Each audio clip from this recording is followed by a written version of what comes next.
जिसकी जैसी नियत वो वैसी कहानी रखता है। कोई परिंदों के लिए बंदूक तो कोई पानी रखता है।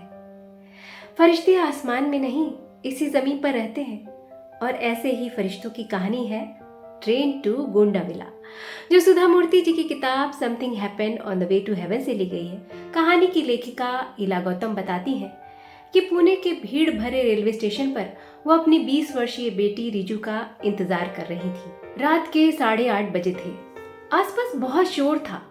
ऐसा लग रहा था पूरा पुणे शहर रेलवे स्टेशन आ गया हो। लोग बेवजह इधर उधर घूम रहे थे। जुलाई की भारी बारिश और मुश्किलें पैदा कर रही थी। यूं तो रिजू हैदराबाद से 3 साल का कोर्स कर रही थी, पर मुंबई में उसे पहली इंटर्नशिप मिली थी, जिसका ये पहला वीकेंड था।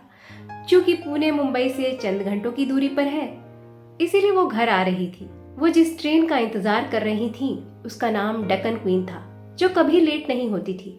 आगमन का समय गुजर जाने के बाद भी जब न ट्रेन आई और न कोई अनाउंसमेंट हुआ, तब उन्होंने रिजू को कॉल किया, पर लगातार बिजी टोन आ रही थी।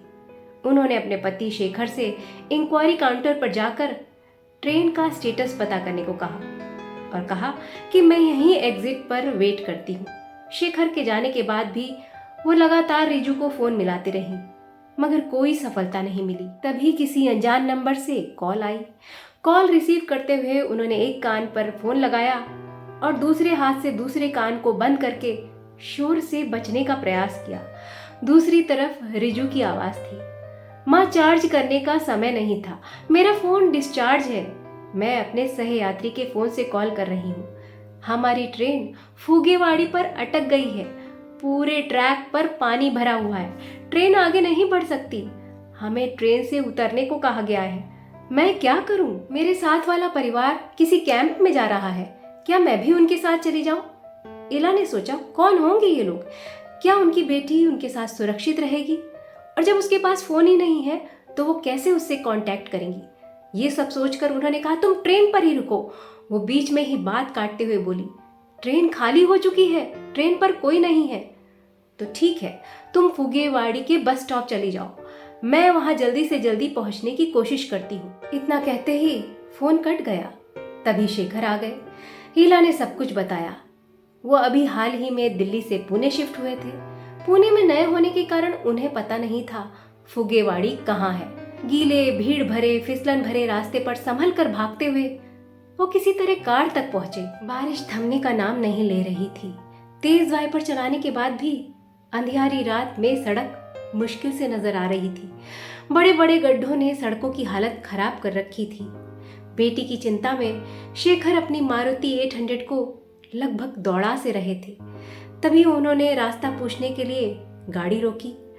मन में किडनैप, मर्डर, रेप जैसे न जाने कितने कुविचार आ रहे थे। फिर खुद को समझाते हुए कहा, नहीं, पुणे दिल्ली जैसा नहीं है।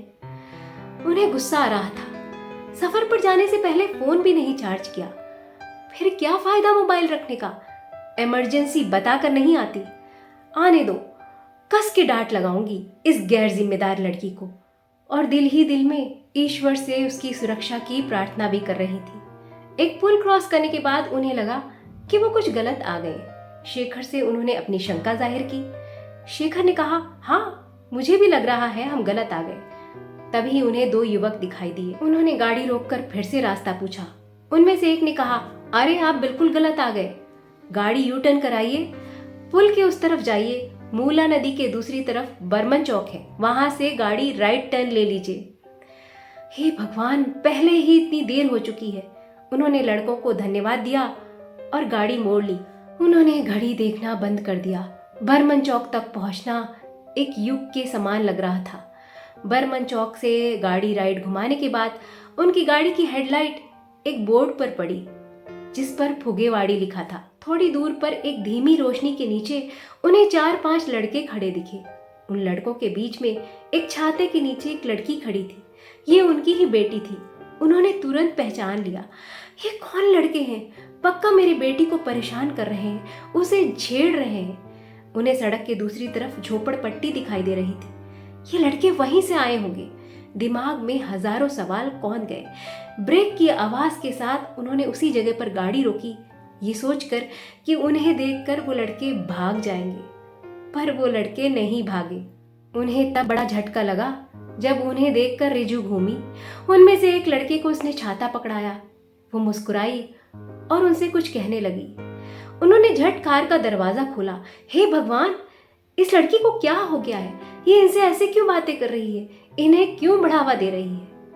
रिजू जब कार में आकर बैठी तो उनकी सांस में सांस आई कि उनकी बेटी सुरक्षित है, उनके पास है। उन्होंने रिजू से उन लड़कों से मुस्कुराकर बात करने का कारण पूछा तो उसने बताया, आपके कहने पर जब मैं फुगेवाड़ी के बस स्टॉप पहुंची तो कुछ देर इंतजार करने के बाद भी मुझे वहां कोई नहीं दिखा। तभी ये लड़के आए। उनमें से एक ने मुझसे पूछा कि मैं वहां क्यों खड़ी हूं। मैंने जब कारण बताया तो उसने कहा, हमारे घर चलो, वहां मेरी माँ है, तुम्हारा ख्याल रखेगी, तुम इंतजार करना वहां और तुम बारिश से भी बची रहोगी।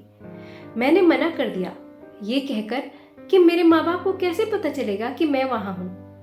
तब इन्होंने कहा, ठीक है, तुम्हारा यहाँ अकेले खड़े रहना सुरक्षित नहीं है, हम तुम्हारे साथ तुम्हारे माँ बाप का इंतजार करेंगे।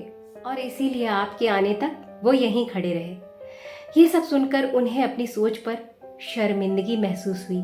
इस एक घटना ने हमेशा के लिए झोपड़पट्टी के लड़कों के बारे में उनकी सोच बदल कर रख दी। रिजू की किस्मत अच्छी थी जो उसे ऐसे नेक और शालीन लड़के मिले, चाहे कोई ऊंचे महल में रहता हो या कोई झोपड़पट्टी में रहता हो। जिसकी जैसी नीयत होती है वो अपने आसपास वैसी जिंदगियों का निर्माण करता है।